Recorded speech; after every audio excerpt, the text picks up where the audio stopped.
So I think most people that have watched anime will admit that sometimes you get creative with picking a show. I mean, I do. Sometimes I close my eyes and scroll down until I pick something. Shit, sometimes I pick a letter that an anime starts with and go with that. Anyway, most of the time whenever we discover a random show, there's a risk of it being good or bad. And usually if you ever look at the ratings, there's a chance of it being rated poorly.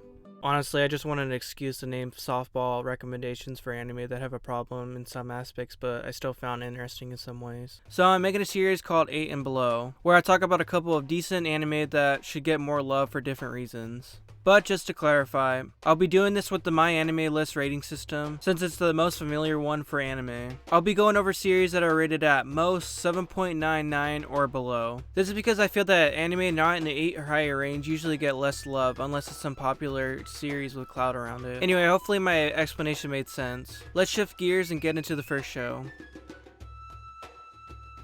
Here's the story. We had some liquor go missing recently, and it just so happens to have turned up in your parking lot. Bully for you. Come again? Nothing. Honestly, I fucking hate thinking up synopsis, so I'm just gonna read the MyAnimeList synopsis. Move this man! Hey, it's my video, my rules. As a child living in the town of Lawless, Angelo has witnessed a tragedy. His parents and younger brother have been murdered by the Veneti mafia family. Losing everything he holds dear, he leaves both his name and hometown behind, adopting the new identity of Vilio Bruno. 7 years later, Vilio finally has a chance for revenge when he receives a mysterious letter prompting him to return to Lawless. He soon encounters the Veneti Don's son, Nero. He seeks to befriend him using the skills he quietly honed for years. Set during the Prohibition era, 91 Days tells the story of Vilio's dark, blood-stained path to vengeance, as he slowly ends each of the men involved in the killing of his family.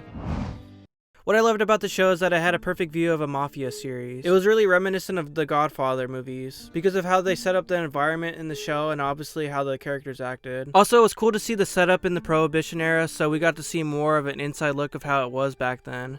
Then the whole idea of revenge being the focal point of the show kept me wanting to see how the series will conclude. It had me asking questions like, is there a reason to live when you complete a goal? When goals are taken away, what are you? Then the characters. Angela reminded me of Light Yagami in a way. Both had one goal in mind that brought out a deep obsession from them. And we saw how that made them go crazy in a sense. Then the chess-like schemings for these goals made the show feel more inclusive in a way, because you wonder if it will work out. Then there's Nero, who has a lot of pride in his family name and only wants them to succeed. The dynamic he had with Angelo was quite entertaining to see, because both had opposite goals in mind. So seeing all the plans laid out between each character made the show really good in my opinion. The reason the show might be rated lower than I expected is because of how it ended. Obviously, I'm not going to spoil the ending, but it's obvious where it'll progress since you see it in the cover in itself. I personally loved how it ended, so I rated it a 9 out of 10, but I know depending on the viewer, you might not like it. So bear that in mind. Also, the art and animation lowered in quality towards the end, but I still think it's fine.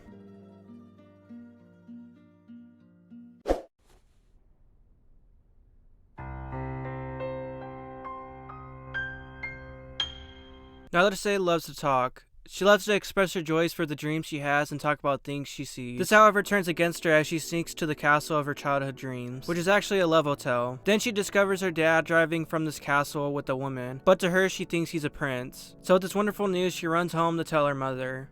This leads to the family splitting up and in turn putting weight on her because her asshole of a dad tells her it's her fault that this happened. She then is confronted by an egg as she cries for her prince, who tells her that if she keeps talking too much it will bring demise to her life and she will never reach her goals. So he helps her by sealing her voice away so that she never lives a life of drama and turmoil. Then the movie jumps to her in high school where we see that she does not speak because it causes her stomach to twist. Though she cannot speak, she is unexpectedly chosen to perform in a musical alongside 3 other students. However, she learns that she can convey her thoughts by singing with the help of her classmate Sakagami. She then realizes that the solution to breaking this curse might be in him. So in the pursuit of finding her voice, she orchestrates her own story into the musical along with her classmates.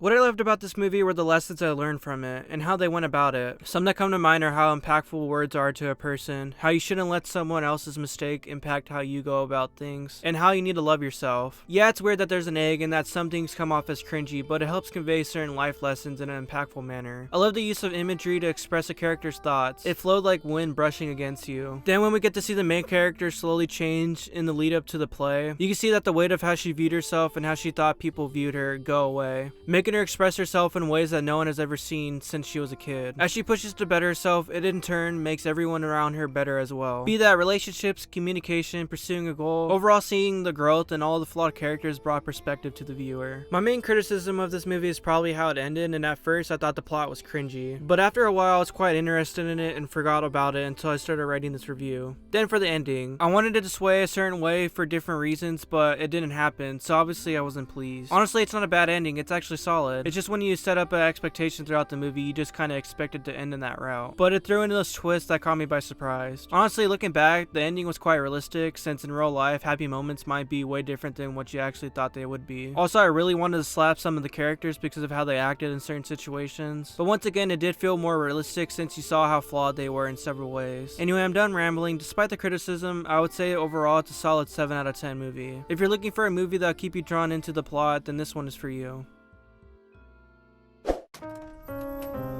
大好きな彼女。僕は彼女の猫だ。